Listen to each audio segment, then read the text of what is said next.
Now, I feel like we're living in a post-patriot world, because it used to be when things happened overseas, most of the politicians in America defended the president, whether he was of their party or not.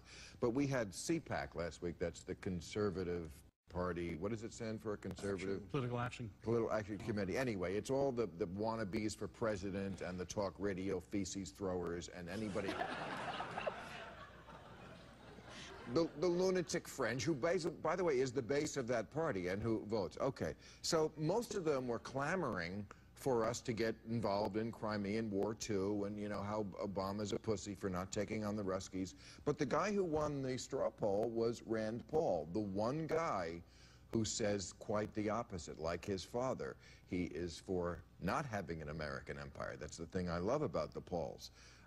And what does that tell us? I mean, obviously there is a split in the Republican Party, and obviously Rand Paul is a much better politician than his father. I know. Yeah, I mean, the CPAC, you know more. I mean, that's probably not such a great predictor. It's just too early to tell, right? Because I think that's a lot of the students at Yale Law School. I mean, it's a largely a group of 18 to 25-year-olds, very libertarian, so maybe not perfectly representative of the larger Republican base. But they were screaming when the bloodthirsty ones if you want to actually win a campaign, you need those people to organize for you. They're the people that go out there and actually get elections won. And I agree with you, Bill. I think Rand Paul's attempt to say what most people in this country really understand, which is, we don't need to run the world. We don't want to run the world. America will be a better place if we're less interested in our own power and more interested in our own freedom.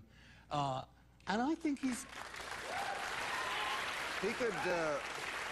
could give Hillary a run for her money. I think that's the thing. Yeah. I think that's, here you have this young, kind of in a way, youth wing of the GOP. Right. Voting for Snowden a young person. is one of those. Voting for a young person, and if Hillary is the Democrat candidate, and you've got this guy who's like 2 generations younger than her, you know, I mean, and she'll come off like a neocon. Yeah, and remember, because in fact she is a bit of a neocon. And remember that, you know, the Obama coalition was based quite strongly around young voters and first-time voters. So, so if he could break into that, then he's got a chance. And he's so independent-minded. You know, I mean, I think Hillary Clinton, you just feel like it's going to fit into certain familiar things, and he just is a little unpredictable. You know, he doesn't care what people think, and that's appealing to a lot of people. But I kind of have a feeling that this CPAC, it's a beauty contest, and the polls are good at beauty contests, but not very good at actually winning races. Right. Well, Chris Christie